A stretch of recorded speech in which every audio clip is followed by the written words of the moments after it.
presented by Banks and Jones, Tennessee's trial attorneys. Play to win, banksjones.com. Objective coverage. Hey, that's new. If we get caught, we're going to jail. The Dave Hooker Show, a presentation of Off the Hook Sports. YouTube, Apple, Spotify, and the free Off the Hook Sports app. I'm going to need to see some identification. Back to Dave Hooker. Welcome. It is a Tuesday, so we'll be joined by John Adams. Go ahead and hit that like button. Please hit like. If you haven't subscribed to this point, do so. And you know about the notifications. Click the bell and turn them all on so you get it, because we got Cooper Mays coming down the pike, a big show as well. As I mentioned, John Adams will join us, and we're certainly looking forward to that. Should just be a matter of moments, but always got topics to talk about with John, and we've got quite a few good ones, we believe, that we're going to dive into. One is we're going to dive into this injunction against Tennessee. There's going to be a hearing on Tuesday. What do you think about possibly protesting that, or a sign of support from the Tennessee faithful? We shall discuss. Also, later in the program, we're going to talk about Rick Barnes, who apparently is okay with violence and some confrontation on the court. We'll discuss that. Is Kellie Harper set for next year? John Adams and I are hearing the same thing, that despite what the Lady Vols might do this year, that Kellie Harper is going to be the head coach next year. So a complete flameout might even do it based off what I've been told. And then the Vols running back hire, we'll discuss that in a 12-team playoff. Does it really matter if the games are as exciting as this year's Super Bowl? Or would you prefer, which is the highest rated of all time, or does it matter since it's an elimination game? Is it just good quality programming no matter what? Caleb, how are you, sir? I am good. How are you doing, Dave? Never better. Never better. And let's go ahead and bring John Adams in here now. John Adams of the Knoxville News Sentinel, who looks fantastic as always. John, how are you, sir? Were you being sarcastic, Dave? No, I think you look great. Oh, okay. Thanks. How was life treating John? What? How was life treating John?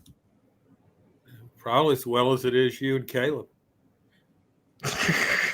I don't know, John. I lost a parlay the other night, all because Brock Purdy went over 246 yards. I hit 7 of 8 legs. God, I can't believe you bet that against Purdy. That's unbelievable. All right, let's get off and rolling here. A lot to get to on the program, and we're going to start off with this NCAA Tennessee Virginia issue. It is going to be 4 downs. It's brought to you by our friends at Dynasty Pools and Spas. If you haven't checked them out yet, you need to. They're in Athens. Great showroom. They bring you 4 downs because it's 4 seasons for every spa. Mention Off the Hook Sports, get $500 off. 4 Downs brought to you by Dynasty Spas, the most comfortable spas made in the United States of America, right here in East Tennessee. Drop in for the all-new showroom in Athens. Dynasty Spas, perfect for all 4 seasons. 4 Downs, presented by Off the Hook Sports. Okay, so it'll be John, Dave, Caleb, and who else in the hot tub? Cooper Mays here. Hit like and subscribe. Jump on in. The water's fine. What down is it, Coop? Coop here. First down. All right, John. This injunction that they're trying to put into place, Tennessee is, and the hearing's going to be on Tuesday, would essentially allow business to go on as planned. The NCAA most likely would just end their case altogether. This is kind of a one-way injunction. It could just mean Tennessee wins, this thing's over with. It could mean the NCAA gets to continue it on. So it doesn't really matter, I don't think, long-term. But to have it go away next week, how nice would that be? Well, I think it would be nice to Tennessee. It's hired a high-powered lawyer. That's expensive, so it's going to cost money. And I think there's always a concern about a quarterback, when you have invested so much money in Nico Iamaleava, I just think they might wonder if he gets tired of all this. What if he got just, tired of all this court stuff and just, well, I'm going to transfer somewhere else. I don't think that would happen, but I'm just thinking it particularly in the football business, coaches worry all the time about things that can go wrong. But I don't think any of that will happen. I think this will all end up in Tennessee's favor. Tennessee doesn't have anything to lose with this injunction. I don't see why it would be granted the injunction, but it doesn't have anything to lose. The case ultimately will be decided in a court of law, but the NCAA has everything to lose. I mean, if it rules it can't govern, basically, you can't enforce your NIL rules. I mean, what power does it have? We keep hearing Wild Wild West. This would be the Wilder West. I just think fans might react to it, but just because it's and considered a loss if Tennessee doesn't win this, but it's just, to me, it's not that big a deal for Tennessee. Hey, Caleb, even if Tennessee wins, I really believe that at some point there's going to be this sort of conversation, and that is, why are we wasting all this money? Let's find a way to exist, still have our jobs, and not worry about football. There's got to be a growing voice inside of those meeting rooms saying, we're just fighting an uphill battle, wasting money that maybe one day we could make.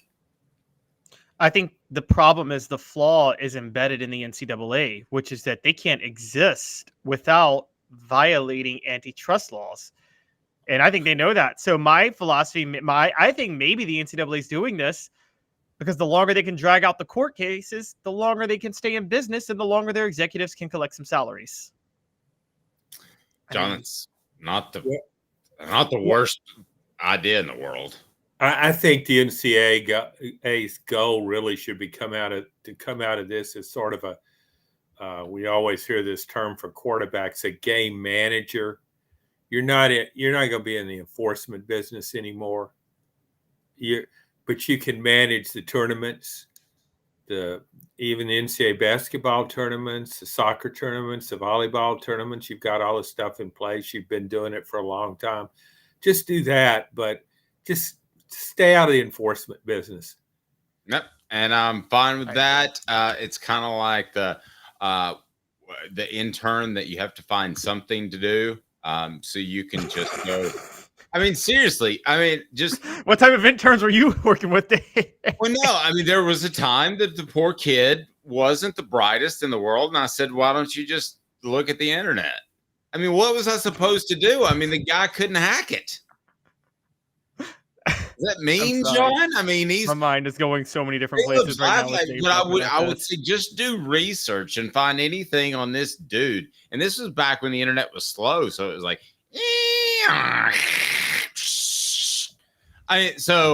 but what are you going to do? Just give the NCAA something to do. They can go start cleaning up the Mercedes-Benz Dome for the next basketball tournament they have in a venue that's 100 times too big and makes for a terrible basketball backdrop. Do that. Go do that. Or go build an arena that seats 18,000 that you could have all the games in. Do something else. Just stay away from football. You butchered it for like 50, 60 years. I'm fine with your plan, Dave. Just not as passionate, maybe. And that's what bothers me about John. It's the lack of passion nowadays. The lack of passion. I mean, I'm passionate. Wait, John. Wait. Do you hear that? Do you hear that? That's the retirement age creeping in. What? No, I think John is like those. Oh, I'm trying to think of the SNL person there was people on SNL that were so good at this, where they weren't that animated when they said something. They sounded so mellow and normal, and everybody else is laughing and they're keeping a straight face as if they said something totally normal. That's John. Yeah. Well, I pride myself in confusing people. Yes. Very good at that. John reminds me of a young Kristen Wiig. All right. What down is it, Coop? Kristen Wiig. Is there any concern about the NCAA investigation? John, you have to tell me if there's a 1% shred that Tennessee should have any concern. Okay, I'll tell you that if that makes you feel better. It'll make me feel damn good. Just tell me. Okay, yeah, there's a 1% chance that Tennessee's in really big trouble here. This is the first time I have ever said this, Caleb. And because I always say you don't want the NCAA snooping around, they'll find something.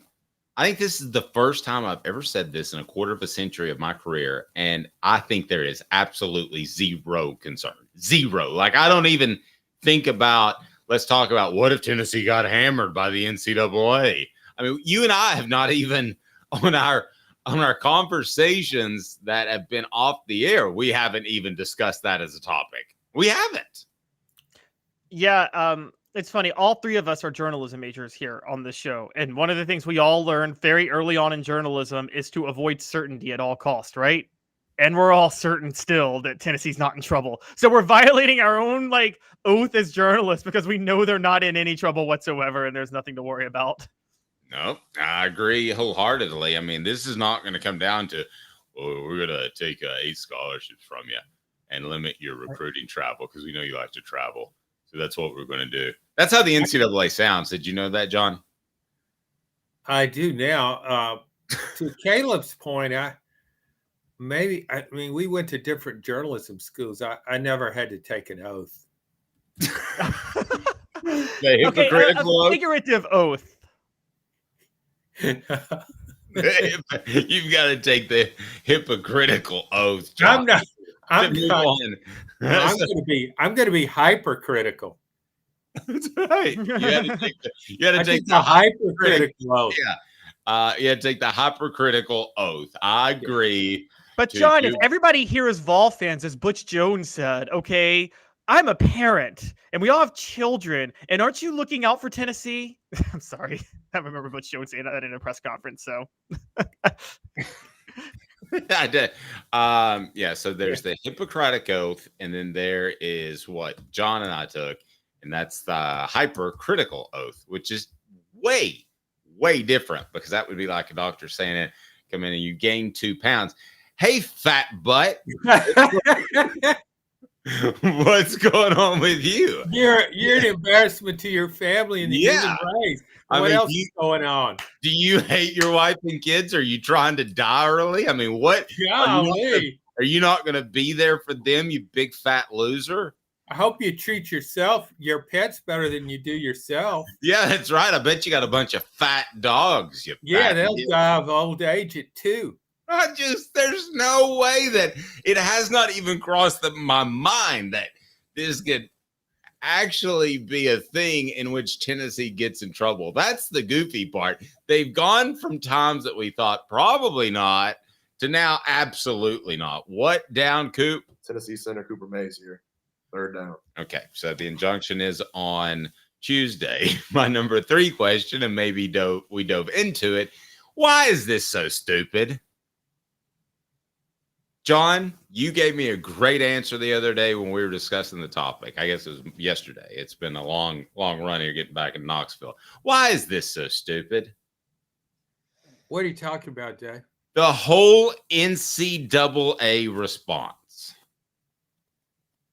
Well, it's a drowning man. He's waving his arms, maybe screaming to somebody on the beach who's applying suntan and not even paying attention. Please, I'm drowning, save me. And nobody's really interested in saving him. And so it's a desperation move, a Hail Mary, if we want to talk in football parlance. But it's survival is at stake for the NCAA here. It doesn't just want to clean out dome stadiums like you suggested, Dave. I guess it doesn't just want to, it doesn't want to just run a volleyball tournament like I think would be a good idea. And the basketball tournament, I'm fine with that. Pick the stupid venues that you hold basketball tournaments. You ever remember that the SEC basketball tournament where Georgia won the whole thing because of the tornadoes, and I think they won 8 games in a day. And the thing that was so amazing about it is they got booted out of the Georgia Dome, and the tournament was better because they were in a small venue.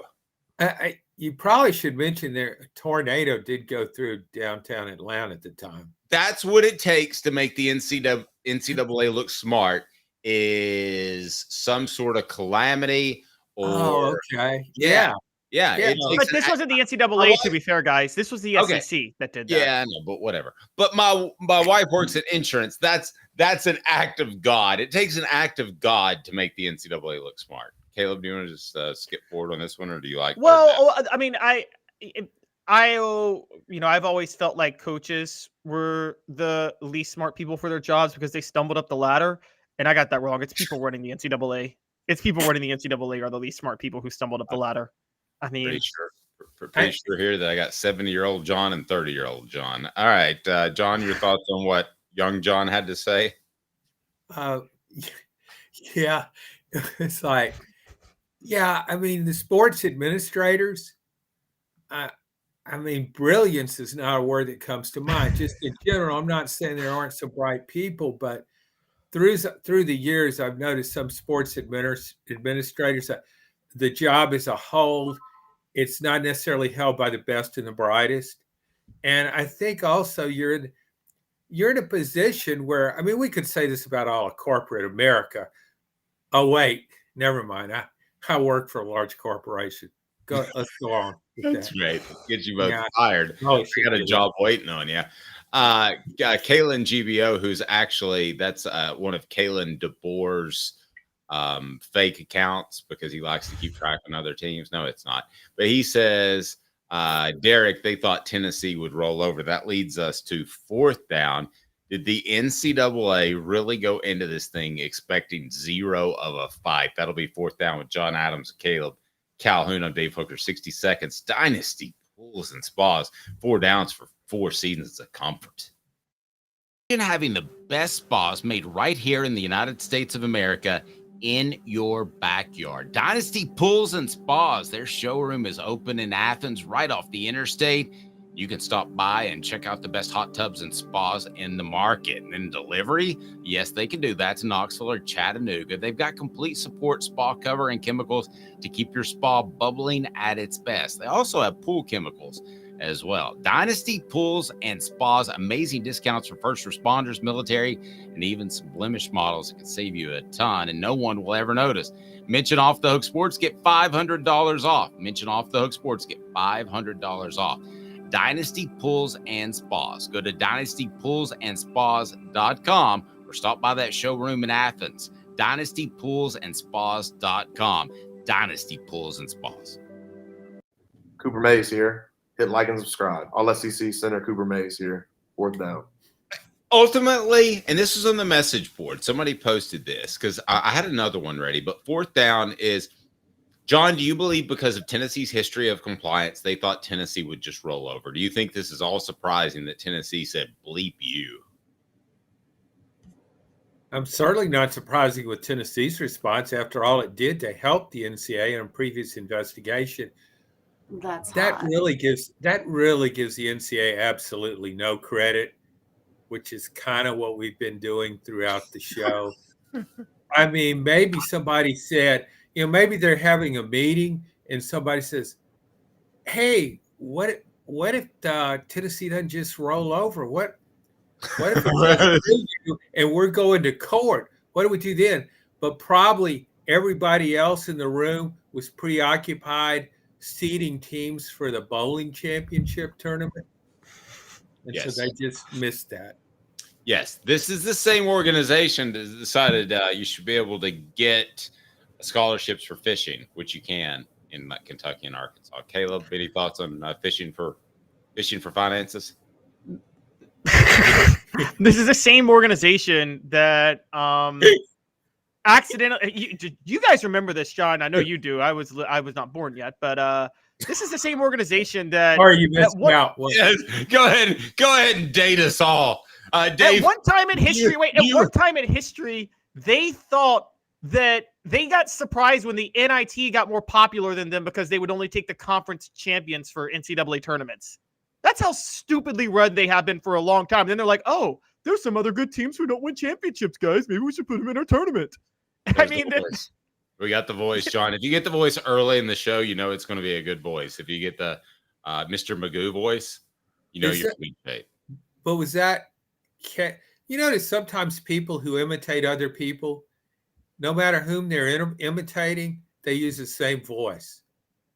Like, in other No, words, I've got like 3. Caleb's I've got 3 inventory- good ones. I've got Oh, 3. okay. He hasn't heard my like, maybe sanctimonious you- British accent voice yet, but that'll come. No, Yeah. let's hear it right now. I'm Yeah, really no, big right. on voice. No, it's got to be no, authentic. Here's what we want you to do. We want you to tease our Patreon group because yesterday was the deadline for winning week 1. So everybody that joined in week 1, they're going to be winners of the Patreon group. They can choose whether or not they want to celebrate 98 book or a shirt. So let's hear you promote the Patreon group, which is going to have extended recruiting coverage. People can join now for just $9.98 a month. But let's hear you promote this in the British voice. Oh, the Patreon is going to be so great for us. Yes, we've got so much integrity. Oh, the integrity of our website is amazing. Good. All right. Join the Patreon group. Everybody, if you've already joined yesterday, wins week 1 prize.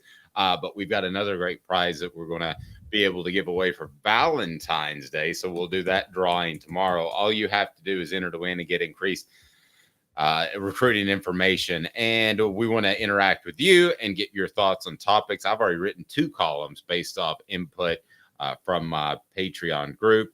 And we're going to give away a Fire Opal stud earrings set in yellow gold tomorrow. Now, I know you won't get it in time for Valentine's Day, but that's okay because John doesn't get his wife anything for Valentine's Day, and you'll probably get it by the weekend. I'm getting her a card this afternoon. You're getting her a car? Card, C-A-R-D. Oh, excuse me. Wow, way to go all out. What group was Caleb impersonating again? We're not sure. Okay, it doesn't land well because, and that's why I didn't want to do it right there, John. It lands well when we're talking about sanctimonious people who think they're smart. I should have done it for the NCAA, honestly, because they're sanctimonious and they think they're smarter for everybody else. But like in the moment, like that, very posh people who think these institutions and the power of the institutions are so important. And, like when fans think that their school has a bunch of integrity and they brag about their school's integrity and their character or something like that. That's when it drops well, but it's got to be timely. Dave put me on the spot to drop it at a moment that it doesn't work. I hate to tell you, but it really never works. It works. It works. I'm sorry Dave embarrassed you. Right. Yeah, Dave put me on the spot.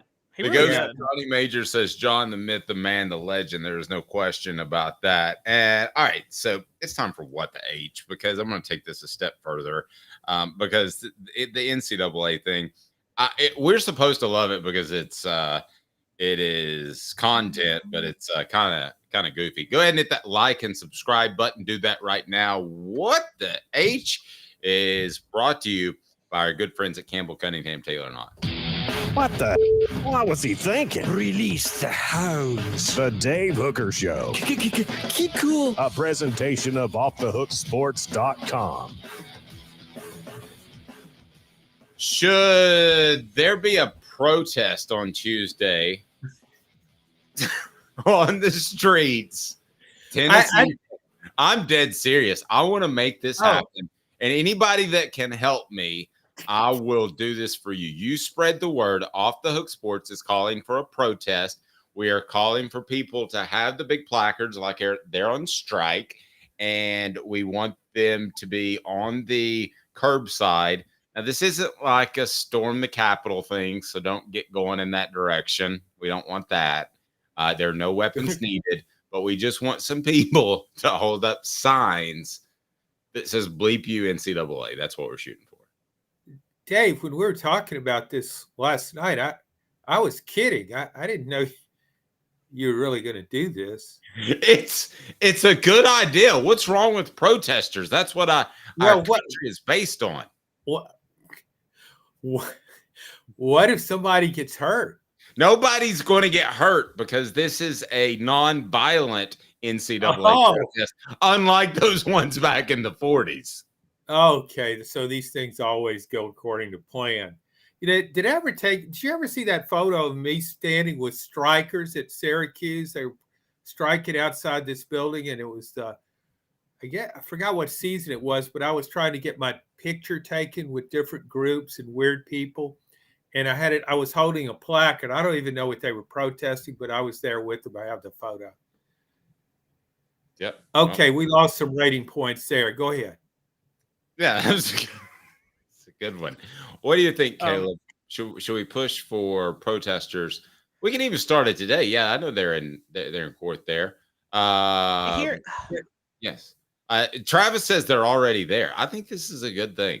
I think I could get in the car and probably do the show from there, and not for any journalistic endeavor, but basically just a protest. Just go out there and stand with my big card, whatever it is, or maybe I could use like a pizza board and be in the middle of it.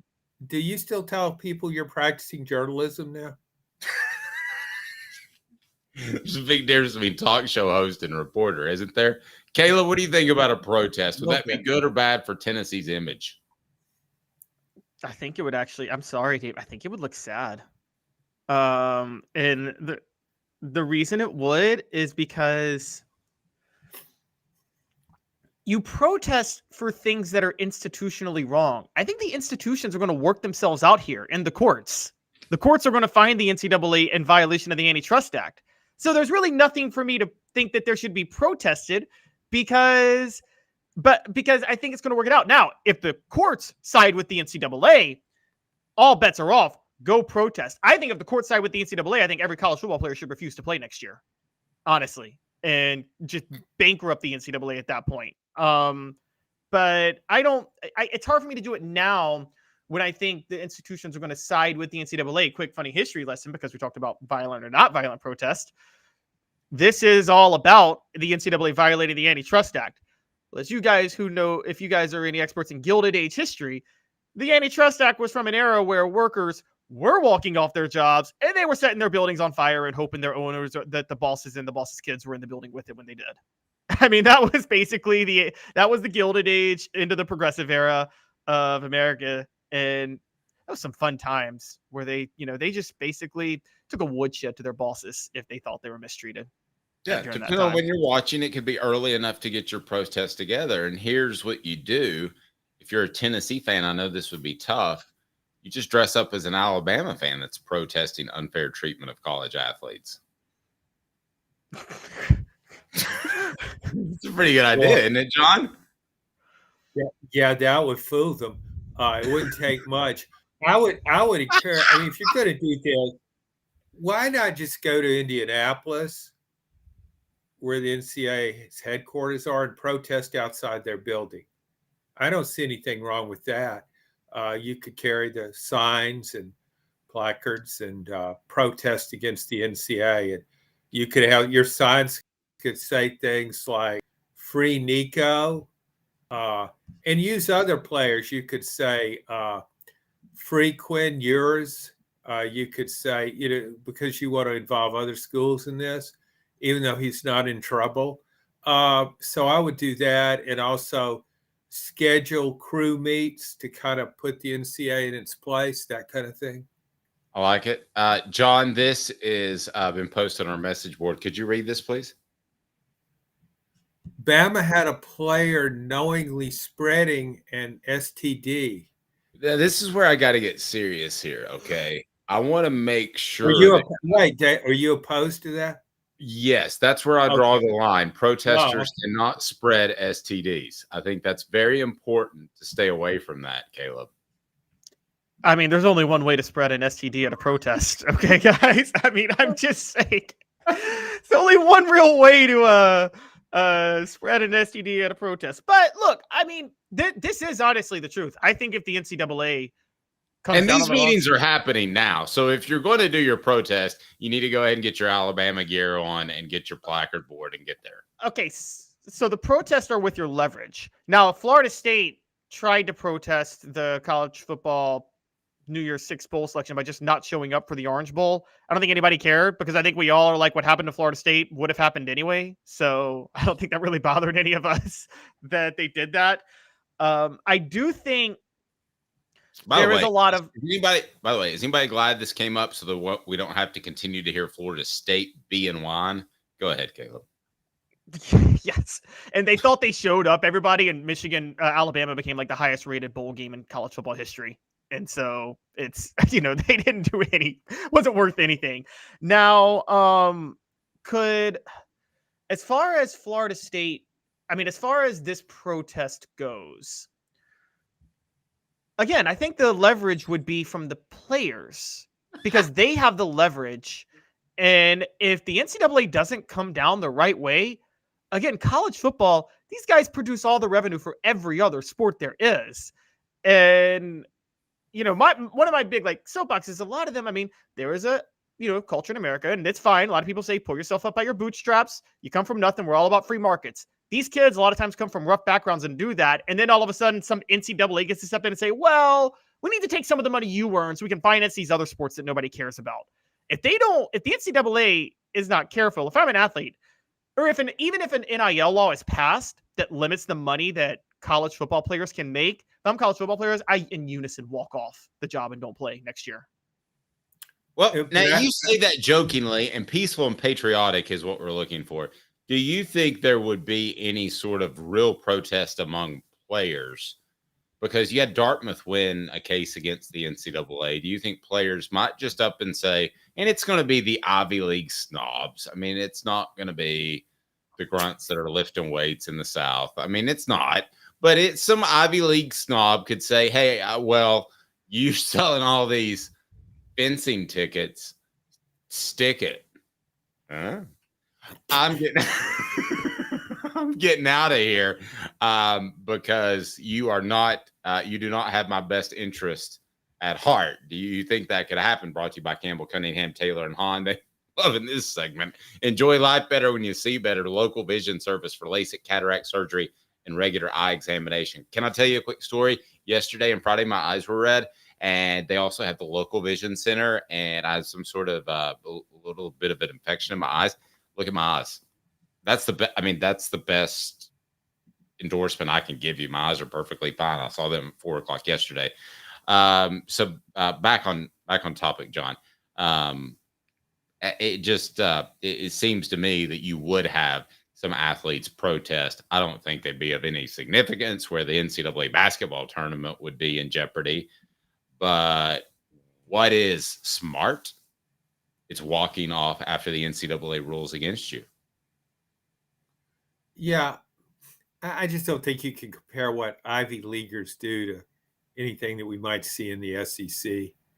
They're in a different world, and might as well stay there. So, Dave, I'm not even sure what your question was. My question is, do you think you will see at some point, if the NCAA were to win, some sort of response from NCAA athletes? Should they respond? Should they protest? Well, yeah, if the NCAA says they can't make money, that's all, but that's not going to happen. We're talking hypothetically here. They're allowed to make money now. The old days are gone. They're going to make money. And the NCAA can't stop that. That's why I don't know why we're even talking about this. Well, wait. Okay, but John, there's another side to this too. I don't know why we're talking about this. We don't want to harp on it too long. That's for sure. But John, from the other side, and you weren't on the show last week. I ranted about it. Okay, say the NCAA loses, and Tommy Tuberville's absolutely asinine NIL law passes Congress, which limits what players can make. It doesn't allow them to collectively bargain, and it doesn't allow them to use NIL for pay for play. So if the federal government comes in and passes a law that limits players, well, then you might see them walk off the job. Do you guys know what? Do you guys honestly, by the way, on the message board, Caitlin says, I'm protesting working between 10 to 12 so we can all meet at Hooker's Corner. Where do we meet for that? Well, we'll be right there. And Caleb's a John. John's already a John. So you can be a John on Hooker's Corner, win weekly and monthly grand prizes. But did you guys know what Tommy Tuberville actually means in Native American? What? John know that? Oh, yeah, Dave, I know. I don't know. I actually don't know. Yeah, go ahead, Dave. Tell us. Yeah, please. You Can't suck, wait. jackass. What if? Oh, okay. Tuberville's the one guy that the NCAA was like, Dad, blame it. Why is he on our side? Now we look stupid. And Yeah, what Tuberville literally said, Judd, I don't know if you saw his op-ed last week. He literally said, we need some regulations to teach players about commitment. Says the guy who walked off the job at Ole Miss in the middle of the season. Like, this guy's a known quitter. yeah, it's but say it doesn't matter what Congress does. Ultimately, it will go to the courts, and the courts are. Well, yes, but the courts, it's about a federal law, the antitrust law. But if a federal law is created to address college athletes and their rights, that would supersede the antitrust law. So then basically what Tommy Tuberville's trying to do is to use the federal government to carve out an antitrust exemption for the NCAA. Right. Which would get him votes from Alabama and Auburn fans. He is a total goofball that's just begging for votes. By the way, hit like and subscribe. Might as well go back and play the games on a plantation somewhere. I mean, that's not going to happen. No, we're not going to do that. All right, so go ahead and hit like and subscribe. We greatly appreciate that. 2 minutes, and then coming up, I want John's take on this. Rick Barnes perhaps calling for open violence against coaches. And then we're going to get into Josh Heupel has a job opening. Should he go outside the family? He hasn't before, and I don't think he's going to this time as well. And if you're ready to get underwhelmed, the list of names produced by 247 Sports will surely do that.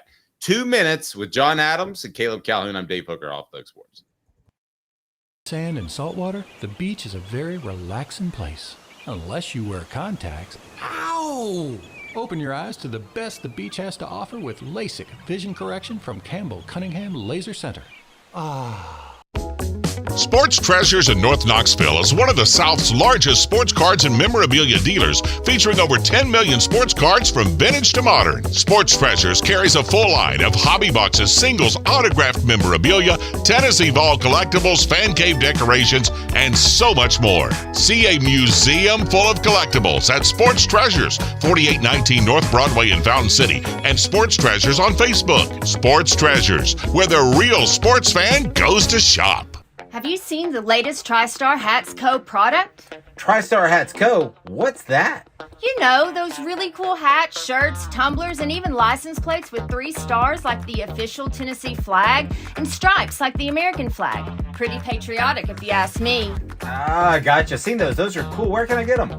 Simple. TriStarHatsCo.com. And if you order now, there's 10% on any order $50 or more. Plus, use the promo code HOOKED. With the promo code HOOKED, you get 10% off. That's hooked. And don't forget free shipping with any order over $50. Stock up at TriStarHatsCo.com. That's TriStarHatsCo.com. There are plenty of wannabes out there, so make sure you go to TriStarHatsCo.com for the best quality and customer service. Will do, and I'll be sure to use the promo code HOOKED. That's hooked when I do, to save an additional 10% off. TriStarHatsCo.com.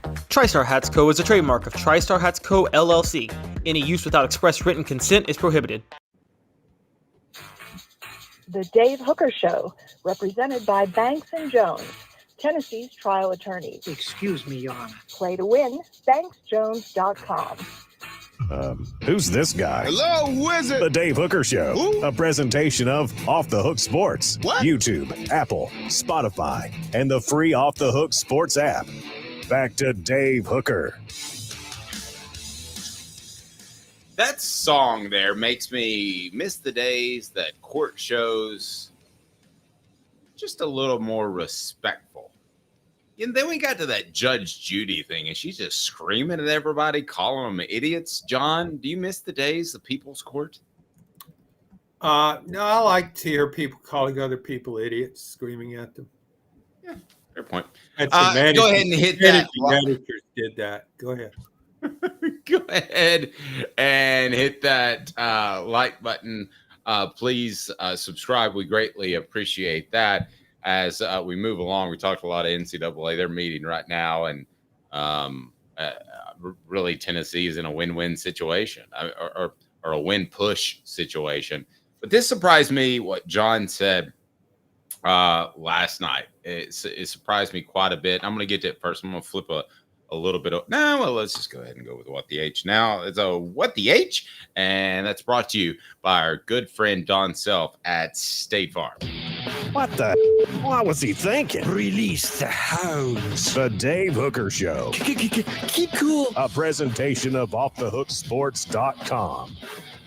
All righty. Rick Barnes was joking on ball calls when he said he's putting in a new play. Anytime an opposing coach runs on the court, you have to call him out. You have to call a time. Okay. Anytime an opposing coach runs on the court, to call a timeout, just run him over. Quote, you go run over him, you've got to hit them. That was in response to Colonel Sanders at Texas A&M running out on the court. Great vest, by the way.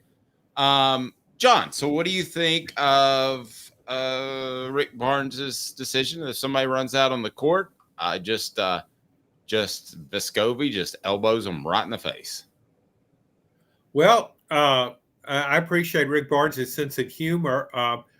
I would recommend Fight Fire with Fire, have a player come off the bench as the opposing coach is doing.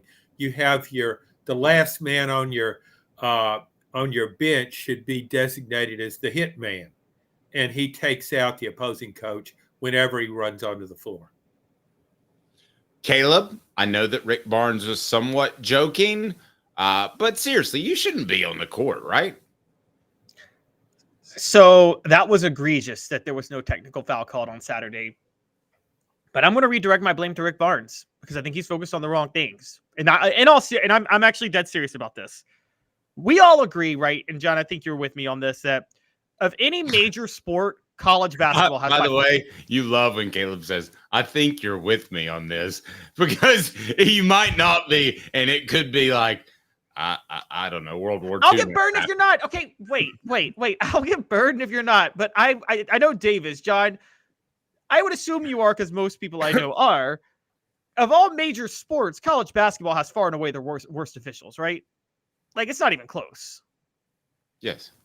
Oh, I think basketball is harder to officiate, though. I think college football officiating has declined dramatically since in the time I've been watching it. Okay, fair enough. But in general, I feel like college basketball officials are the most inconsistent officials in all of sports. They get things so wrong. So yeah, they should have called a tech on Saturday. My thing with Rick Barnes is this. This is another example of how he operates on principle, which is it should be a technical, and he doesn't operate within the way things are, which is the refs missed the call. You need to figure out how to not lose by 16 points because you're playing Zakai Ziegler 40 minutes in a game.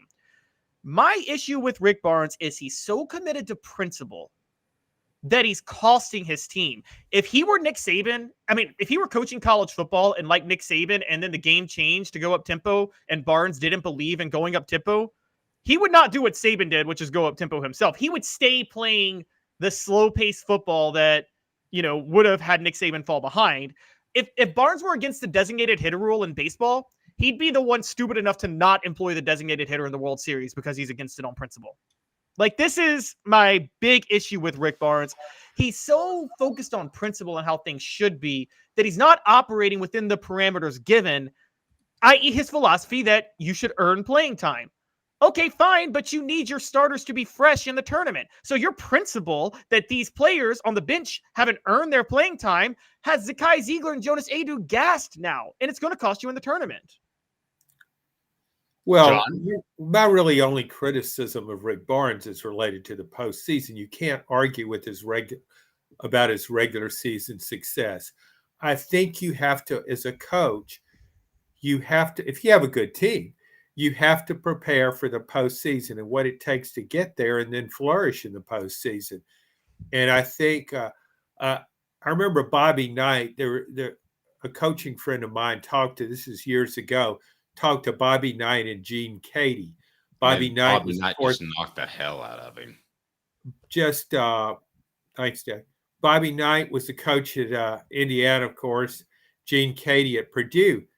Both very successful coaches, but Bobby Knight's teams did well in the tournament. Gene Katie's teams never did. And my friend asked both coaches about their preparation for the postseason, the NCAA tournament. And Gene Katie says, well, we work out a little more, Knight says he cuts back on practice time for the tournament, and they just spend less time overall. So I think that's a criticism in general of Rick Barnes. People feel like his teams might run out of gas in the postseason, which kind of goes to Caleb's point. Are you playing guys too much? So yeah, I don't know, but it's hard to argue with Barnes what he's done. He's a great program builder. He's done that wherever he's been.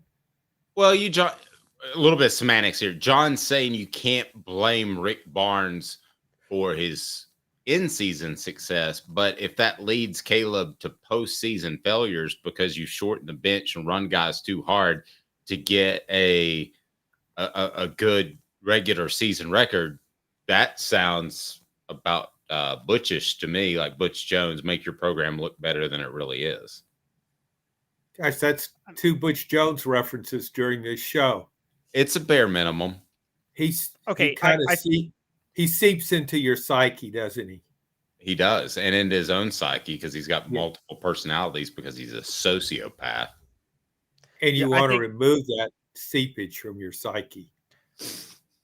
Yeah, I think Rick Barnes is a good guy, which is the opposite of Butch Jones. I also think he's smart, which is the opposite of Butch Jones. So there are 2 things there that I wouldn't say it's Butch Jones-esque. I think Rick Barnes, again, I think he has a philosophy and a principle.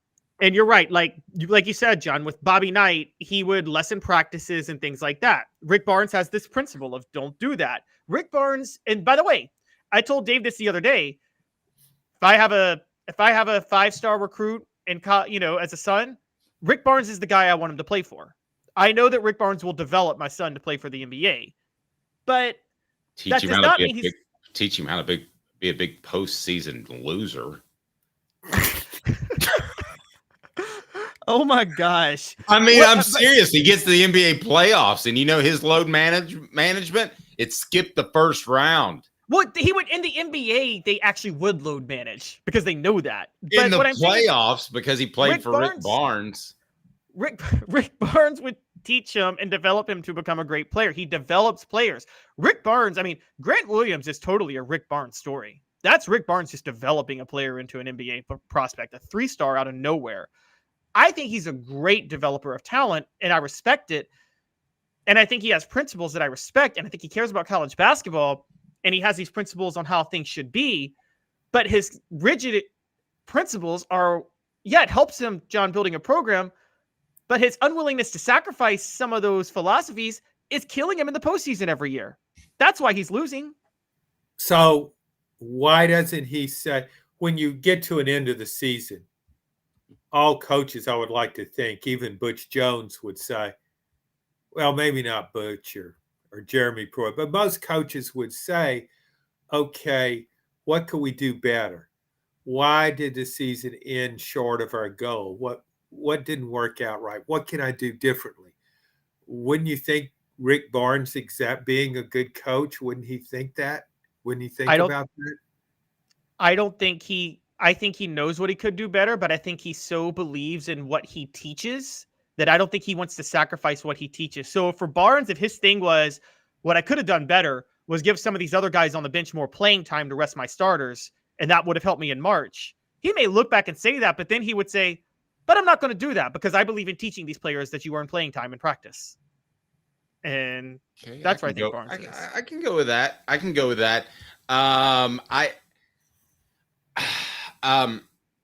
think Rick Barnes makes you a better person, perhaps, but at the same time, I wonder if there is a potential chemistry issue here, John. If some guys that are younger think they should be playing more, and you're supposed to earn it on the bench, or you're supposed to earn it in practice and not be on the bench. I get all that, but at some point, you say, "Hey, guys, you need the depth. I'm not horrible in practice. Can I get a shot? Or are we just going to lose in the first round of the tournament? Oh, well, I guess you could go Travis Kelce on him. Yeah, just bump it. Just knock that. Yeah. What? Dang. What, the age? What? Look in the game, man. Yeah. Hey, that's a drop. That's a good, clean recording. John saying what the H is as good as it gets. All right, John, a couple more things for you, including Kellie Harper, but I want to get your thoughts on Tennessee. They have a hire that they have to make. So I wanted to get you to weigh in on that. First, I want to remind people that our NCAA shirts are your best way, if you can't be in person, to protest what the NCAA is doing, that is just making a mockery of this entire case and filing injunction after injunction. So you can get your University of Tennessee and Virginia versus the NCAA shirt right there. Go to Off the Hook Sports and click on our merch department. We greatly appreciate that. And please vote on our poll question. Let's get John's take on that. Poll question: Josh Heupel's replacement for Jerry Mack should be blank. In-house, good thing going, or splash hire, get the best. Where do you vote in on that, John Adams? I don't care how big the splash is, just get the best guy. It doesn't matter if he's within the program, outside it. There's been great continuity on Josh Heupel's staff. That can be really good. Sometimes it's not so good.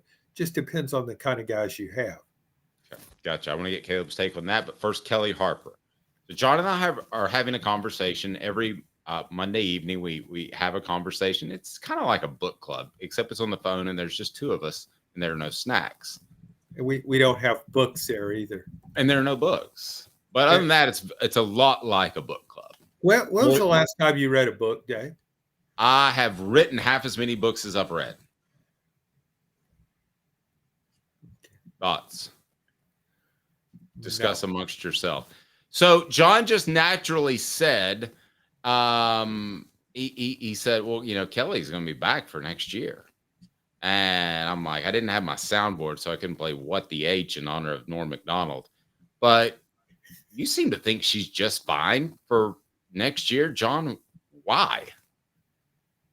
Because last year they won 25 games and Danny White gave her a contract extension through 2028. I mean, I can see why he did it. I wouldn't have done it, but I can see why he did it. So I just don't think he would turn around and then after a season, Tennessee has won 15 games. It's probably going to manage to get in the tournament again, so avoid making history by becoming the first Lady Vols team ever not to make the NCAA tournament. So I just think he will. I just don't know how. I don't know how serious he is about the women's program, what it should be. I look at the program more as Pat Summitt's program. I'm not saying you should be able to duplicate what she did, but I think it's kind of sad that the program has continued to decline little by little.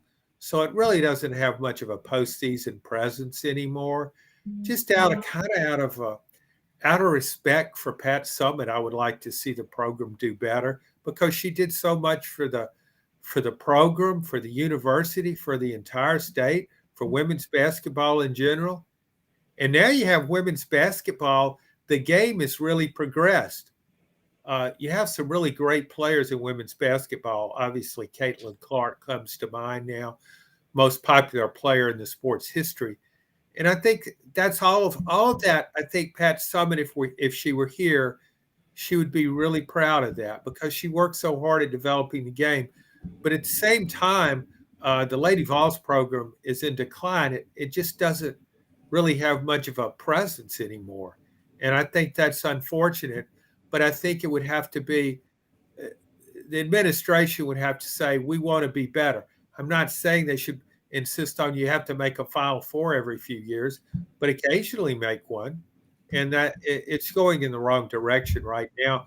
And it's going to be up to Kellie Harper to change it. Okay.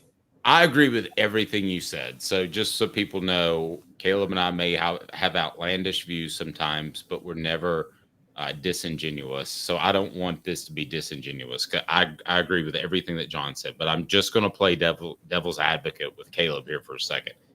Caleb, that's practically a non-revenue sport, even at their best to break even. The football team, when I covered them, and this has been a while ago, but I would assume it's about the same with different numbers, had to donate $1 million to the women's basketball team so that they would break even. It's a lose money situation. I am Danny White. I am not going to spend money on a lose situation. I'm sorry about the nostalgia. I'm not going to do that. That's me playing devil's advocate. Caleb, you answer. I don't really feel that way. I believe everything that John said, especially about Pat Summitt, but I'm going to play devil's advocate as businessman here. You respond.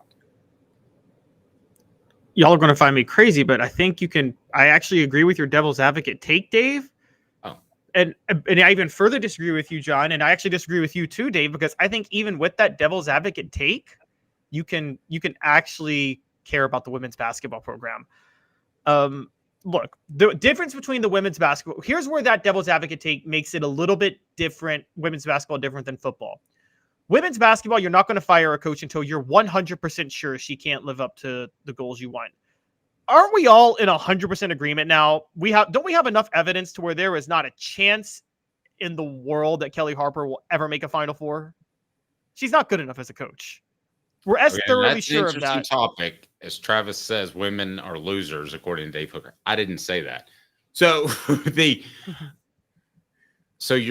I think I know where you're going. Are you saying if you don't believe she can win a Final Four or get to a Final Four, that you've got to be looking elsewhere because you're Tennessee, much like Duke is Duke in basketball, men's basketball? I think once you're thoroughly sure, and I'm thoroughly sure she can't, you move on. And here's why here's why I disagree with you guys. Danny White, I've never been somebody that just falls in love with institutional leaders. I'm not that person. Okay. But Danny White's track record, he is the greatest hirer in the history of athletic directors. Look at his track record back to Buffalo. He is the best in the history of athletic directors. He puts Jeremy Foley to shame, honestly, in terms of how good of a hirer he is at coaches. And Danny White, if anybody can find a replacement that we know would be 100% successful and find him for cheap, that's Danny White, because Danny White has done it 1,000 times over. The list of coaches he has found out of nowhere who he's turned into superstars is insane. And John, let me ask you this question.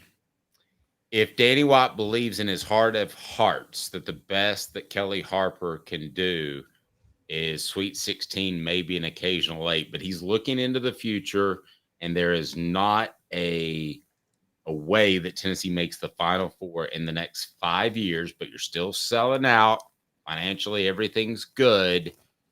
Is that good enough for Tennessee basketball? Let me ask you, and it's brought to you by Don Self, your Chattanooga State Farm agent. Call 423-396-2126, 423-396-2126. Go to donself.net. That's donself.net. Over 40 years, you will handle your claim. Customer service matters. It's not just about price shopping. So if Danny White could see that, an Elite 8 appearance, 3 Sweet 16s, and a first-round bounce in the next 5 years, should he say, yeah, good with keeping Kellie Harper, especially given the fact that it's a non-revenue sport? Should he be okay with that? Well, I mean, we look at it differently. Danny White wasn't here for the Pat Summitt era. He doesn't understand the impact. He does somewhat from afar, but he really doesn't understand the impact she had for Tennessee, for the school and for the state. And I know it's a non-revenue sport, but I guarantee you she raised a lot of money for that university simply by being Pat Summitt. With all the contacts she made, with all the fans she had, she made a huge difference.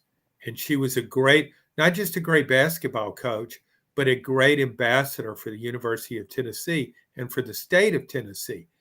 And that's my issue with it, because I experienced all of that. And so I would look at it differently than Danny White does. Now, also to Caleb's point, a guy that's really good at hiring coaches, to me, there would be an ego involvement here. He's got because he's got to say, well, look at my track record. I'm the man when it comes to hiring coaches. Yep. And I don't know if he's ever hired a women's coach, a women's basketball coach. He probably had. Okay. They were both wildly successful. Okay. Well, there you go. Research is a wonderful thing. I didn't engage in it before this show, but I think that's so. So, if looking at it in that light, I would say, well, I know I can hire somebody better. And to me, if Danny White, the hiring Danny White, that voice might say, I need to do better. I don't want to just have an okay program. I don't want to just be in the NCAA tournament. I would like to see, to me, that, that's how a lot of athletic directors are judged. It's not just by their football program, but when you have all your, look at baseball right now, you look at softball. Tennessee's got some really good programs going, and you want to be a part of that, and you want to make the hires.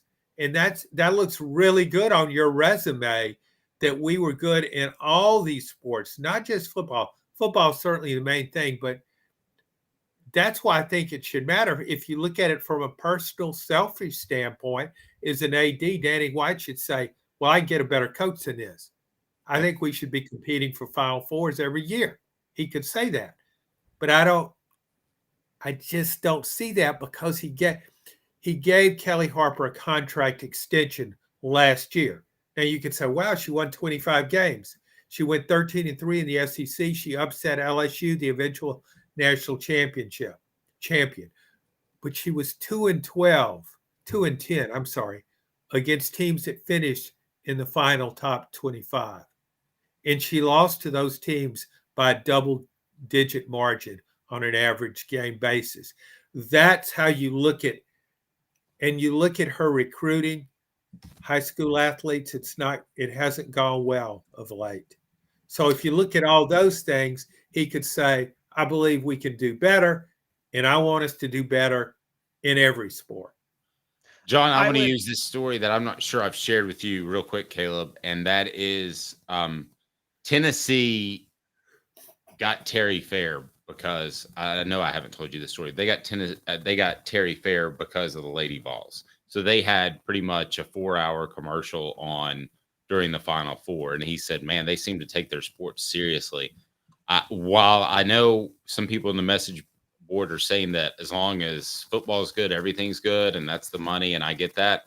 John, to have a 4-hour commercial on ESPN in the Final Four when nothing else is on that Sunday before the Monday's men's game, pretty big. And you can't buy that.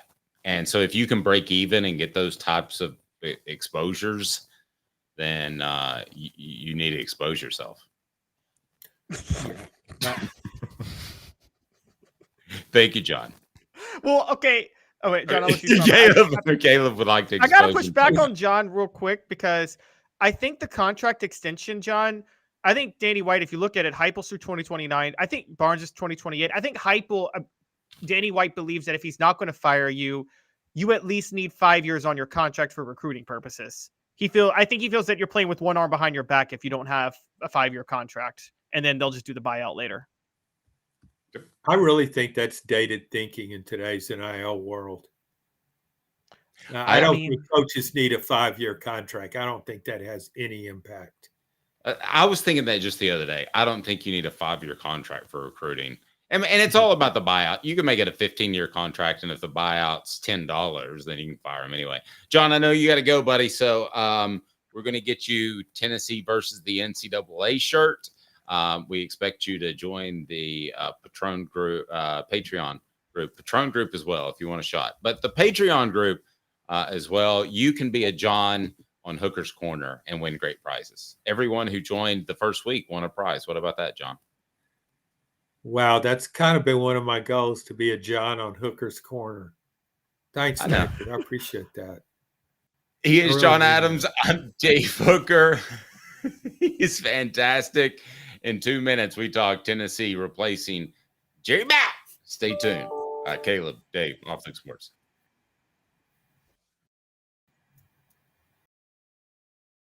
Got cataracts?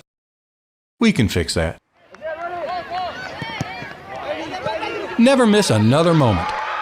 With a little help from Doctors Campbell, Cunningham, Taylor, and Haun at cctis.com. Hi, I'm Rick Terry, and we at Rick Terry Jewelry Designs pride ourselves in the highest quality craftsmanship from a family-owned business here in Knoxville for over 35 years. At Rick Terry Jewelry Designs, we also take pride in being an affordable option for all your game day accessories, especially those fire opals. At Rick Terry Jewelry Designs, we want to be your jeweler every day and especially on game day. Go Vols! Hi, Mike Davis here with City Heating and Air, reminding you to always dare to compare. Our team provides quality local heating and air service, installation, and maintenance across East Tennessee. We use only the best equipment like American Standard heating and air conditioning for your residential, new construction, or commercial needs. Honesty, dependability, and customer satisfaction have been the cornerstones of our business since 1961. City Heat and Air. Dare to compare.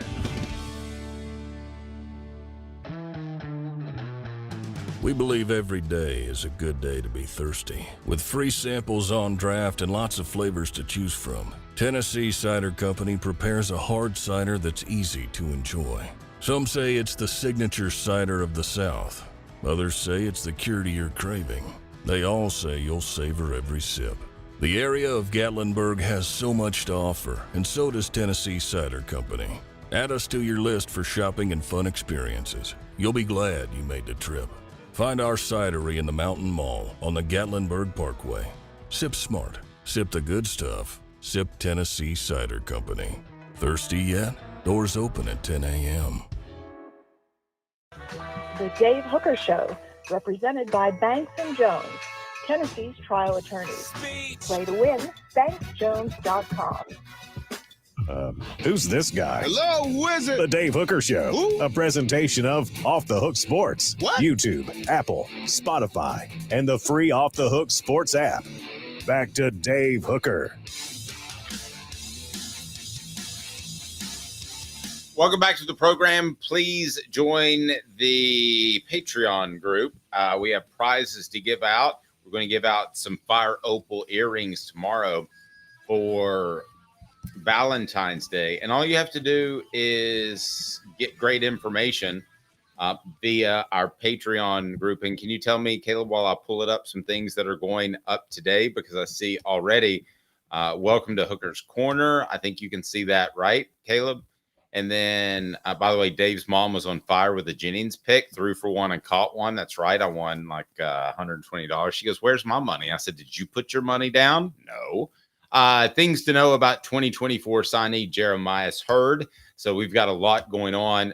What are some things that are going to be going on the Patreon page? Our Hooker's Corner will be going up today. So we would highly encourage you to be a member. What else we got going up today, Caleb? Is you're putting my wife to work apparently? Yeah, we're going to talk about Jacob Warren and our interview with Jacob Warren yesterday. We're going to have that go up where he compares basically Juwan Jennings and Trey Smith leadership. Dave and I were debating that yesterday. And then we decided, hey, let's have a guy who was actually teammates with both of them compare their leadership. And Jacob Warren proved, as you will see, that he is very insightful.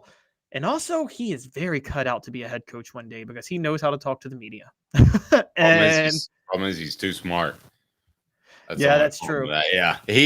And it's brought to you by Sports Treasures, carrying over 5 million sports treasures and so much more. Follow on Facebook for the best sports memorabilia daily updates. You just go to facebook.com and follow Sports Treasures TN, Sports Treasures TN. Does Tennessee need a treasure when it comes to replacing Jerry Mack, who I'm going to slip up? I want to call Willie Mack Garza for some reason. I don't know why. But is Tennessee going to slip up or get a prize in replacing Jerry Mack? So let me tell you something about, please hit that like button. And if you haven't subscribed yet, get your notifications on about the running back position. That's where you put your best recruiter. Doesn't have to be a great X's and O's guys, an X's and O's guy. Great running backs can run the green. You have to teach pass protection. I get that. But pass protection with Dylan Sampson hadn't been so fantastic, and he's entering his third year. So I've got to wonder what was going on there. So I think this could be an upgrade at the position if Tennessee decides to go out and hire the best person possible. And right now, our poll question is, please vote. Josh Heupel's replacement for Jerry Mack should be blank. In-house, good thing going, splash hire, get the best. So Caleb, where would you go on this? Because there's reasons to make an in-house hire. And I'm gonna give you like 3 examples. But because here's, according to Patrick Brown of 247, it's looking a little bit like an in-house guy. So here's the names that he has reported. But first, if you can't answer my question, that would you prefer it be in-house, or would you prefer that Tennessee goes out and hires a Trooper Taylor, a Jay Graham, a Montario Hardesty from South Carolina? It doesn't have to be a guy with Tennessee ties, but goes out and hires the best, dogged work and recruiting like nobody else. Your thoughts? I don't think it's close. I think you go for the splash outside. And the reason I think, and I don't usually say that, and it's funny because I don't say that about a lot of important positions. Like offensive line coach, I think you want to make sure you have the right guy that's going to coach your offensive line. Receivers, I think Josh Heupel needs a developer of receivers. I think there is a lot of developmental work that goes there. Defensive backs, D-line. You guys know where I'm going with this. I don't think it's close that with a running backs coach, you go for the best recruiter you can find. Period. End of story. I don't care about their ability to coach on the field. You go for the guy with the best recruiting connections possible in the region. Period. Let's take a look at this list. And I want Patrick to know, because he watches the show every day, and I want everybody to know that I'm not ripping Patrick Brown. I think this reporting is solid. But these listed names do absolutely nothing for me. So I'm going to bring it up now. And you have Max Thurman. Well, everybody loves Max Thurman, especially his parents. He's currently a Tennessee offensive analyst. So this would be going the same direction that Tennessee went when they upgraded Kelsey Pope, receivers coach. And they did the same thing for, oh my gosh, Joey Halsley. They hired him from within. So let's go to, and then Alec Ablin too was actually not a coach. Halsley was a coach beforehand, but we're talking about offensive assistants. Ashton Walker, another offensive assistant who I know you don't know. Matt Merritt, South Florida running backs coach.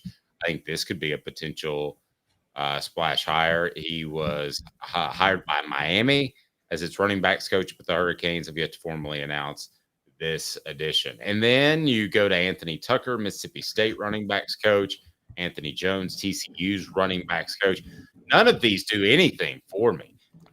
So I'm quite comfortable, Caleb, with staying in-house. Let me give you a couple of reasons why. Reason number 1, it's an offensive coach. Go get the best recruiter you can, but you would agree it's going to be Josh Heupel's offense, right? Yeah. Number 2, I have seen coaches come in and destroy chemistry. Sometimes it was their fault. Sometimes it wasn't. Dave Clawson did that. Now, I think you could argue Philip Fulmer shouldn't have hired him in the first place, and Philip Fulmer was the guy who created the chemistry issues because he was looking over his shoulder. But nevertheless, there were chemistry issues caused by that. Please hit the like and subscribe button. I'm going to go Bob with Shoop did that at Tennessee. What's that? Bob Shoop did that at Tennessee, too, when Butch Jones hired Bob Shoop as defensive coordinator. Did what? Caused chemistry issues with the rest of the staff. Oh, okay. Bob Shoop. Clearly, Chuck Smith caused chemistry issues. He was taking away the responsibility from substituting during games.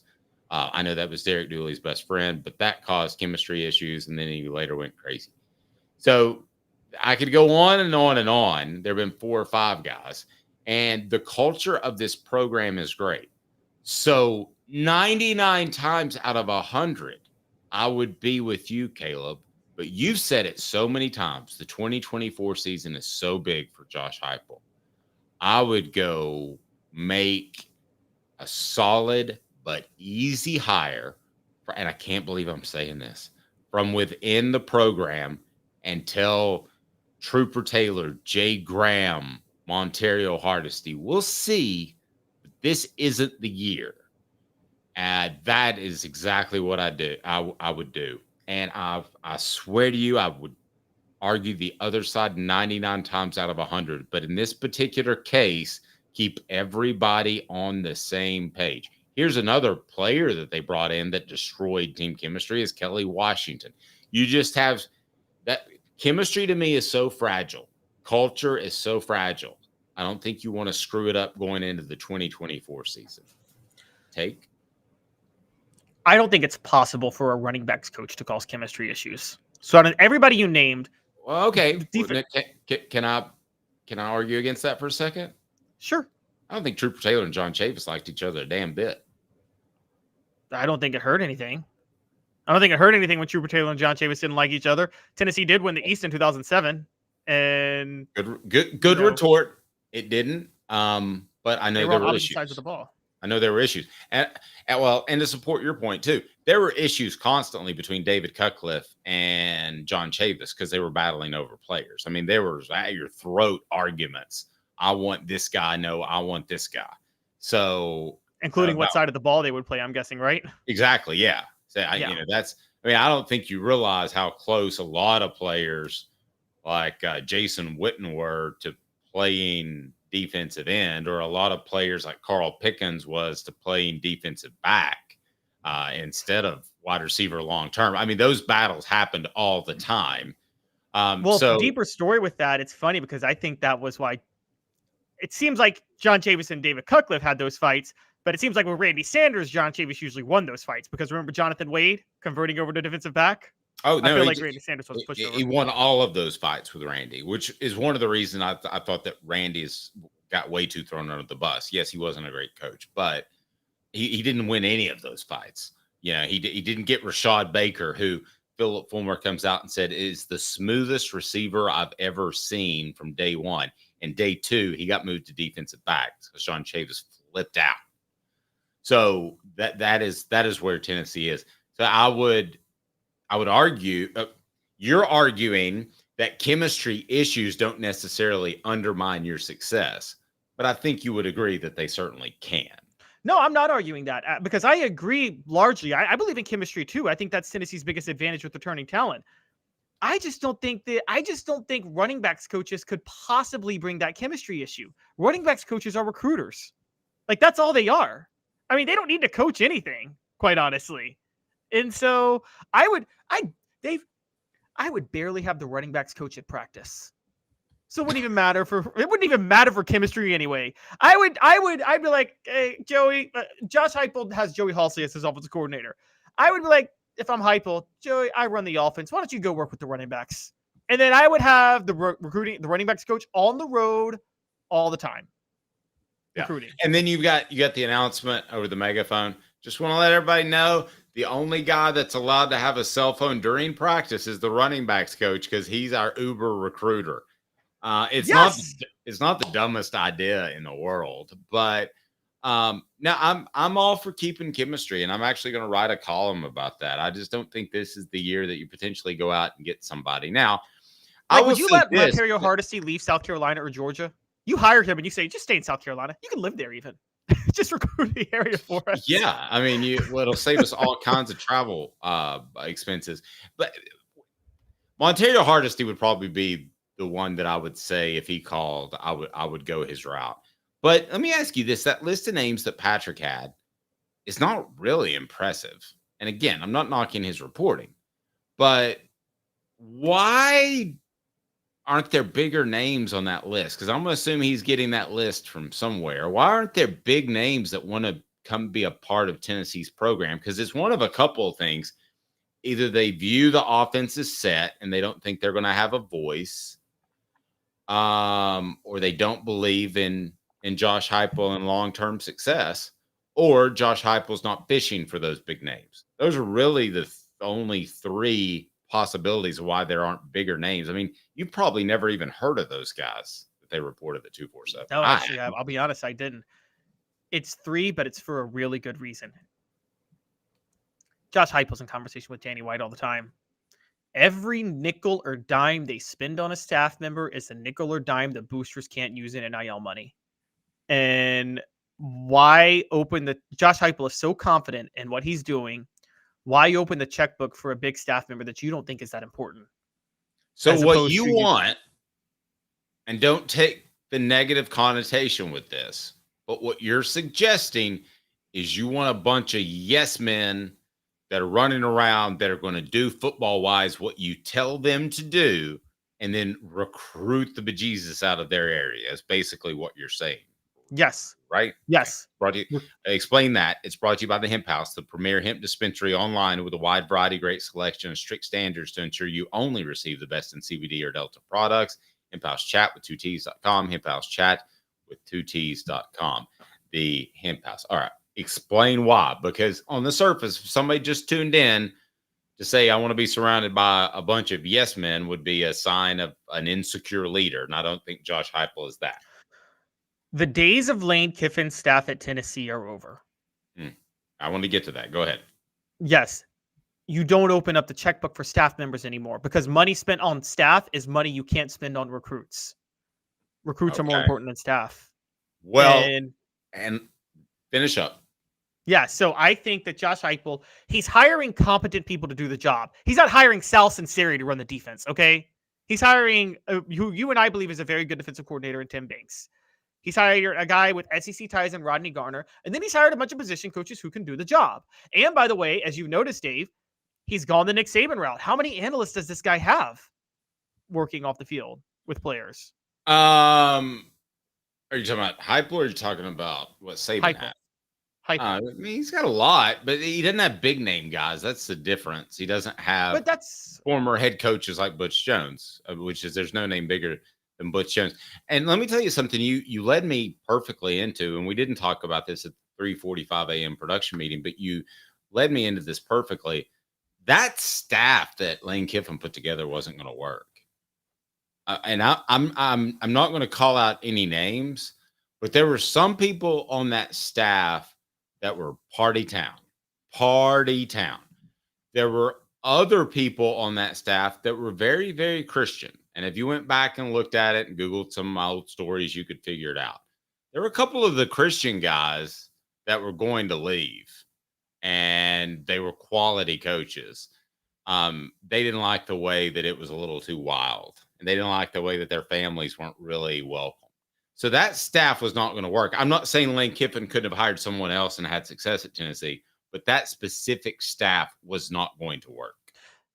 And that's probably the first time you've heard that, right? Because I know no, that is the first time I heard it. But I thought Lane Kiffin who I can't remember left before Lane did. He was out the door, and we could go back and research that. Well, that's why he hired Kippy. Was it the wide receivers coach? Because he hired Kippy Brown as an assistant in the offseason that year. Yeah, I believe it was. And then the other one that was going to fall has been an offensive coordinator. You can Google it if you want, but it was going to happen. He's been an offensive coordinator in the SEC. They were going to lose him for sure. I know for sure they were going to lose those two dudes. So all-star staffs sometimes just don't work, right? Yeah, no, I agree. And now 2 staff members leaving is not a big deal. You can replace that. I mean, let's be honest. That Lane Kiffin staff, did you see Wolf of Wall Street, Dave? It's so deviant. I hate to admit it, but yes, several times. So what you're saying is the Lane Kiffin staff was basically like the executives at Wolf of Wall Street. That's what a workday was like, basically. Yes, but they were all pushing in the same direction, which was Leonardo DiCaprio's character's version, and that was to make more money. If you weren't all pushing in the same direction as Lane. Well, yeah, if you went to a guy and said, we're going to hire you as the running backs coach, but in all honesty, dude, just get out there and recruit. He might buck. You need. What if you pay him? So he's Jonah Hill. Yeah. I mean, call Trooper Taylor, be like, we don't even want you. I mean, by the way, Trooper's actually a good coach, so I'd make him more than just a running backs coach. But like, call Montario Hardesty. I don't know how good of a running backs coach he is, but just say, I don't need you at practice. I need you in Georgia and South Carolina. That's it. Georgia and South Carolina. Just recruit that area like your life depended on it. Here's a big check to do it, and never even show up for practice. We don't need you at practice, bro. We need you selling players to come to Tennessee. I would do that in a heartbeat. I don't know why that hasn't been done. I mean, honestly, I can't figure out why that hadn't been done yet, where you just don't get a running backs coach. A running backs coach is just basically another recruiter. Have him pretend to show up for practice once a week to pretend like he's like actually coaching something. And, he'll give one bit of advice. You need to run harder right there. All right, I'm off to recruit. Can I tell you something? I really thought the Trooper Taylor thing, that wasn't just a pipe dream, because it would be great for us because Trooper's a friend of mine. And he knows the best soul food restaurants in Knoxville. He finds stuff that I didn't even know existed. But I thought there was a chance of that, because I think that David Cutcliffe, the SEC office, and Josh Heupel have a lot of respect for one another. And I know that David is very, very high on Josh. And I'm a little surprised that maybe there wasn't a phone call made, because I can tell you helped me with the year. But when they talked to Cutcliffe, roughly, I guess it was after Lane Kiffin, that Trooper Taylor was going to be one of the first on his staff. So I really thought there was a chance that might happen. That wasn't me just throwing stuff against the wall. They never throw stuff against the wall. At Rick Terry Jewelry Designs, they want to be your jeweler looking for affordable game day jewelry. How about the Fire Opals, the Tennessee tradition? Go to rickterryjewelry.com, rickterryjewelry.com. And anybody that is a member of the Patreon group will be up for a drawing tomorrow on Valentine's Day, because I absolutely love Caleb and I want to spend Valentine's Day with him. So we'll be on here, and you can join the Patreon group and win some Fire Opals. We'll have a drawing tomorrow. So I was a little bit surprised. I think, and maybe there will be. What are the chances, do you think, out of 10 that there could be a splash hire? I think it's like 3. I think Heupel is just, I think he takes your route, and I think Heupel is so cocky that I just don't think he thinks it's worth the headache to find staff members that are splash hires. I really think, I think Heupel is the type of guy who would say, don't you guys know I'm the splash? I think there's something to that. And that sounds cocky, but I don't hate it. Yeah, I think Heupel's like, he knows that he is the splash. So he knows that it doesn't really matter who else he hired. Now, portions of the program brought to you by City Heating and Air Conditioning, 50 years in East Tennessee. Integrity matters. Don't trust a fly-by-night HVAC company to tell you that you need a new unit that could cost you thousands or more. Recently, the Hooker family was able to use City Heating and Air Conditioning, and they did a fantastic job and did save us a lot of money. Please remember to support our sponsors. That is why we're here. We don't ask for donations and those sorts of things. We would much rather you spend donations, say, on Zach Turner's GoFundMe page for his wife who's battling cancer. Travis says Caleb will be spending Valentine's Day with a hooker, which is a little bit sad. The show represented, and my wife too. I'll be spending it both with a hooker and my wife, but not at the same time. I hope. What are you asking me to do? No. All right. A 12-team playoff. Will it allow a national championship game to finally be as riveting as the Super Bowl? The show represented by Banks and Jones. Less than 60 seconds, and we'll tell you why. I don't think it matters if the games are actually exciting or not.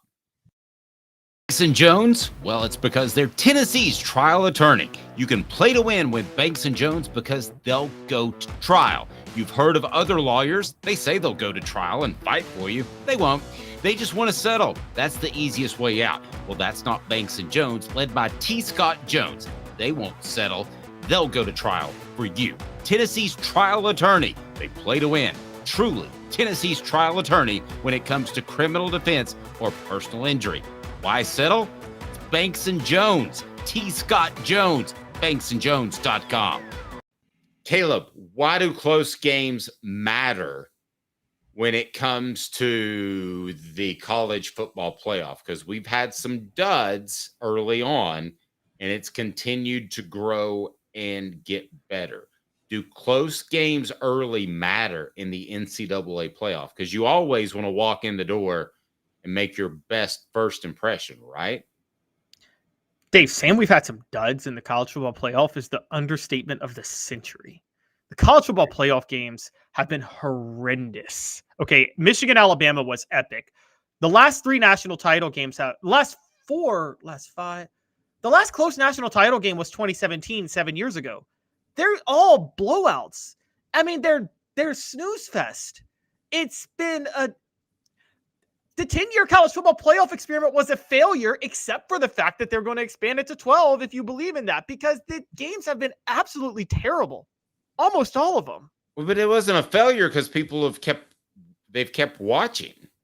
I mean, I don't understand how you can call it a failure. You'll never fail with Andy Mason Real Estate, AndyMasonRealEstate.com. Over 40 years of experience, best service and prices in the biz. It's not a failure if you're expanding. AndyMasonRealEstate.com. I don't see how you're getting it was a failure.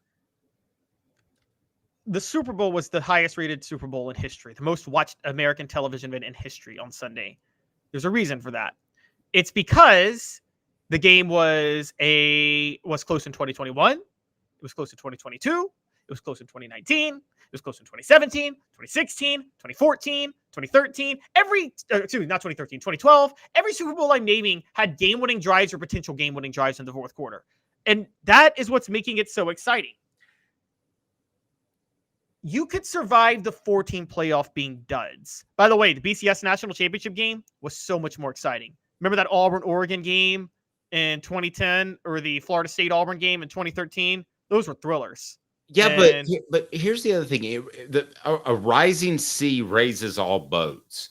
So I remember when Brian Kelly, and they asked him at halftime, they said, what do you need to do to get back in this game? He goes, well, we need Alabama not to show up. Okay, that didn't sound real smart at the time, but he was actually right. I mean, they needed to raise their game. Notre Dame needed to get, and I'm going to say the big nasties. Some people hate that term, but I'm talking about the big defensive tackles that can move. Those are the guys that separate Oregon from Georgia. I mean, the speed guys are not the difference. Quarterback play is not the difference. It is 2 or 3 or 4 of those guys on a team make the big difference. So that Brian Kelly said to himself, I can't get those guys because they're in the South. And I think a lot of guys said that. I think Michigan said that. Michigan, you pointed out, didn't care about recruiting rankings nearly as much and just decided that, hey, here's what we're going to do. We're going to build a tough physical football team that has speed. I'm not saying slow it down. So I don't think they have to be close early. I think they could be blowouts the whole first 3 years and people will just be up in arms. But the simple fact is the teams that won will love it. The teams that lost, their fans will want to come back the next year and win it. And it's going to continue to grow. So there might be a fall off from the top 4 teams to the next 8, and you'll see some blowout games. But I think over time, you're going to see that water rising, bring teams up. I think they'll be more competitive than the NFL playoffs eventually. I think one of the things you're missing is that there are ceilings for college football programs that do not exist for NFL programs. No matter what Notre Dame does, it's not possible for them to be a top 10 program in college football. They have stupid academic standards, and until they get rid of those, they're just not. They will never get the War Daddies to compete. I also think that what academic standards are out there right now? When is the last time, by the way, you've heard of an academic integrity Notre issue? Dame doesn't get, so a lot of other schools, players can do summer classes and things like that and do coursework like that's usually not available, but they can do it then so they can focus on football in the fall. Notre Dame doesn't make those exceptions. You have to take all the midterms in the middle of the fall, no matter what. By the way, Notre Dame, look at their record week of midterms for the past 30 years. It's a terrible record. Yeah, my point is, I think everybody is going to bend the rules to compete with other teams. Notre Dame won't. That's their problem. Well, let me finish. In this college football playoff, except for Notre Dame. So if they want to hold by their stance, they're going to get relegated out of the Super Conference, which I talked to somebody, relegation's going to be a thing. Yeah, and Notre Dame is going the way of Vanderbilt and Georgia Tech. In 50 years, that's all they'll be. But what I was going to say with this, here's what I'll give you. I'll give you this with a 12-team playoff. I don't know what will happen in the semifinals, quarterfinals. I do think the good thing about a 12-team playoff is it increases the likelihood that there's not such a mismatch in the national title game, right? Because the problem has been a TCU can sneak one college football playoff win, but then they go to the title game and they're playing Georgia and they're outmatched. Or a Washington could sneak a college football playoff win and they go play Michigan and they're outmatched. You can't sneak 3 college football playoff wins, right? So if you get, I think football is the sport that the better team wins the vast majority of the time. Exactly. So at least if a 12-team playoff happens, I think the national title game, well, let's be honest, it'll usually have 2 SEC teams. But it'll have 2 teams somewhat similarly matched in talent, which will make for a more exciting game. My issue is if these other games are blowouts, man, look, college football just devalued the regular season significantly with the 12-team playoff. Significantly so. They took away the magnitude of the regular season. If you take away the magnitude of the regular season to watch Boise State lose 65-0 to Georgia or Liberty lose 70-0 to Georgia in the first round, and that consistently happens, I'm sorry. I'm going to break from you, Dave. I think you will see fans lose interest quickly because they'll realize they have no chance. Look at the NBA. The 8-seeded fan bases of the NBA playoffs, they don't really watch because they know their team's not going anywhere. And you're going to really hit that moment in football. Sound like I was going to say the S word. No, but short term, I disagree because I think people will be so excited about the playoffs. It doesn't matter if it's 60-3. Now, Derek says exactly, Caleb. That's why I don't watch college basketball. Your thoughts? Does it bother you if there are blowouts? And there are oftentimes a lot of blowouts in the first day of the tournament with the 1/16s and 2/15s. But we're talking about football, so I think everybody's going to be excited to watch it. And then by the time you get to the third or fourth year of the college football playoff, it's that rising water. It's going to raise all boats because you're going to take that money and evenly disperse it among what I'm told is going to be about 50 teams. So at that point, now it's still going to take 2 or 3 years, right, for a Northwestern to compete with a Georgia, okay? And I'm not saying they'll ever compete, but at least you're raising the waters. You're giving them more money. There's more of an even amount of money to spend. Theoretically, I'm not saying this is going to happen, but that's the idea. And in that particular situation, I don't think you'll see as many blowouts. So short term, I think fans will live with it. Long term, I think you're going to see number 5 seed versus 12 seed be a nail biter half the time. I think college football. See, you and I don't disagree. I don't always believe a rising tide lifts all boats. I usually believe a rising tide benefits the boats at the top. And in college football, it's going to benefit the boats at the top, which will be the Tennessees, and those schools will get a significant larger portion of the revenue because they'll be in the playoff more. But it'll be the 50. I mean, they'll be a part of the 50, so everybody's a part of the 50. Well, yeah, but I don't know if it's going to be equal revenue distribution with that 50. Here's what I think is happening. I honestly am going to say it. College football's entering its own roaring 20s, which sounds great. If you guys know history of the roaring 20s, economic boom, everything's going awesome. Gatsby, parties in New York, Harlem Renaissance, the jazz era. And then what happened in 1929? And we realized that Gatsby was Tobey Maguire. 1929, the Great Depression happens, and we find out the entire Roaring 20s was built on a house of cards. That's going to be college football in 10 years if they don't address this. Because right now, I disagree with you. I think there's going to be a disproportionate, I don't know how, but the revenue is going to be unevenly distributed. So I don't think rising tide is going to lift all boats. And I think it's going to collapse the foundation of the sport if they're not careful. Like NASCAR did. NASCAR made a bunch of mistakes. NASCAR tried to get too regional. That's why, sorry, Washington State, but I'm only taking one school from that state because you're not a big football state. Sorry. Sorry, either Utah or Utah State or BYU. I'm only taking one potentially. Sorry. That's just the way things go. So I think you've got to go with passionate fan bases, not be regionalism. Now let's look at NASCAR for a second. How else did they screw up? Well, they wanted. What's that? Because they created a playoff. I don't think the playoffs why they failed. I think it was already failing, and that was like a Hail Mary. So the other reason I think that NASCAR fell off the face of the earth is they limited the personalities is one. They had guys getting each other's face. I was at Bristol Motor Speedway and Dale Jarrett walked down the whole front stretch to go get in somebody's face. I mean, that was pretty awesome. And then the other thing that I think they did is they wanted everybody to be level, and that they had those cars of tomorrow. I don't know if you remember that.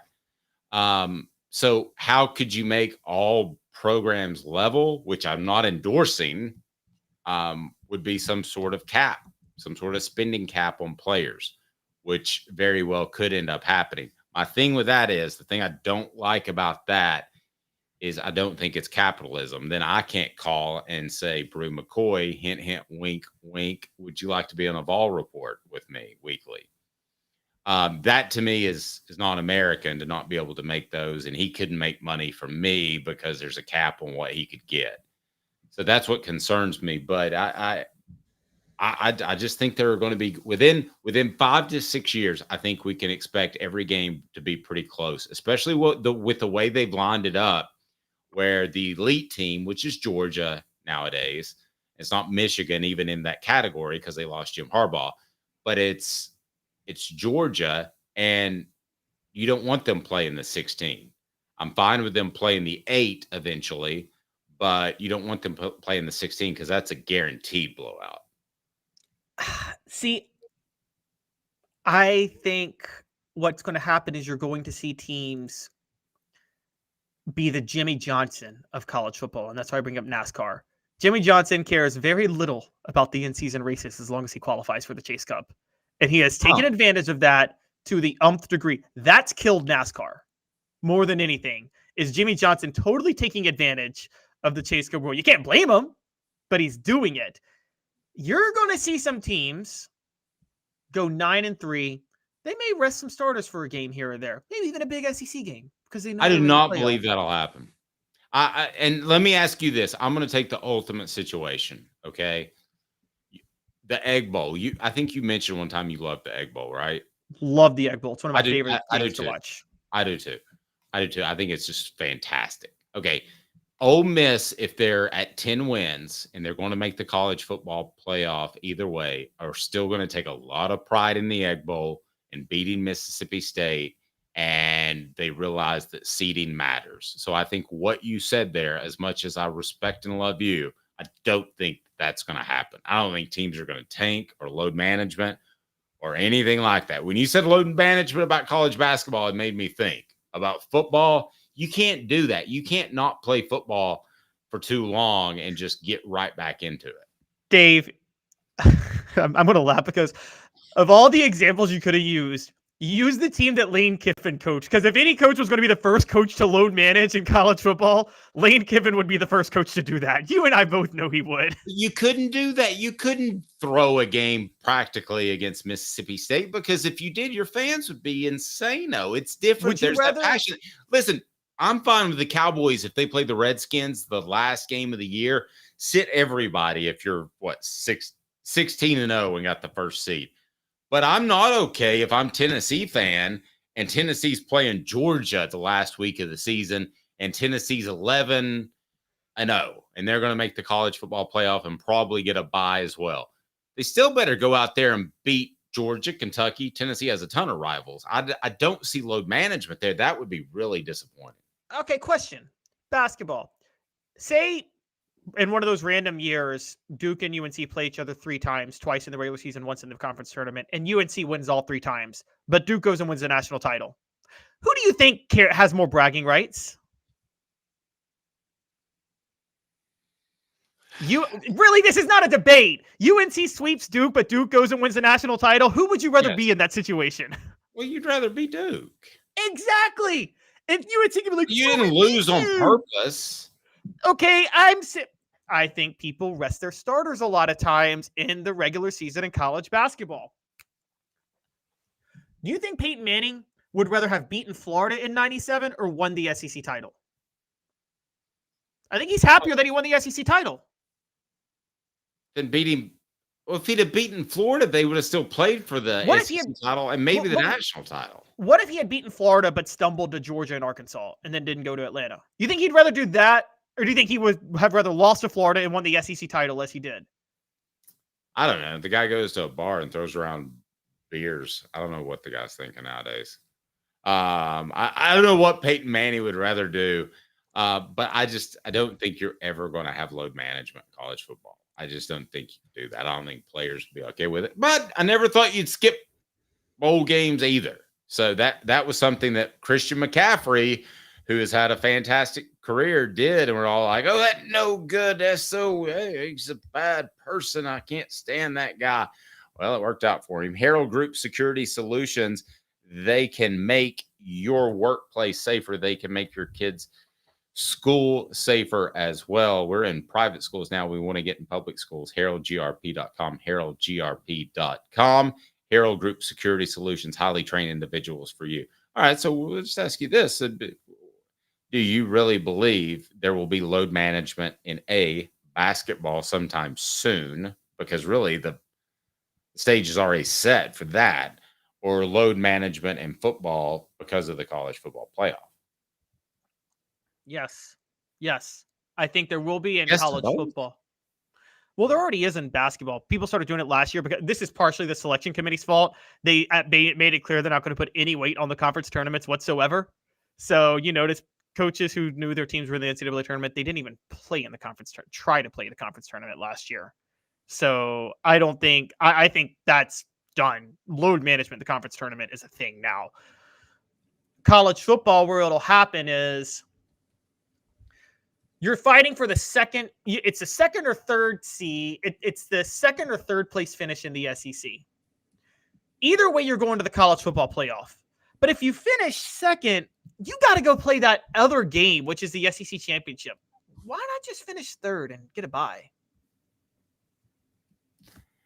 Because you could potentially be playing on the road or not get a bye. You can't, with the way they set it up, I don't think you can do that. All right, so tomorrow in the program, Jimmy Himes will join us. We love his input. That should be absolutely fantastic. Don't forget to check out, I'm going to put it in the, here we go. So I'm going to put it right now in the message board because by tomorrow, well, we will be prepared. We are prepared to give away the Fire Opal earrings. Don't forget that our friends at Rick Terry Jewelry Rick Terry Jewelry Design, go to rickterryjewelry.com. They have the everything marked down 20 to 50% off. So take care of your loved one. I also want to thank Sports Treasures because we're going to be able to give away at the end of the month on March 1st, we're giving away a Hendon Hooker autographed helmet. Also, increased recruiting coverage on our Hooker's Corner. So be a member of that. We're figuring some stuff out on that, but today should be a big day for a lot of content on there. So we greatly appreciate you. He is Caleb Calhoun. I'm Dave Hooker. This has been a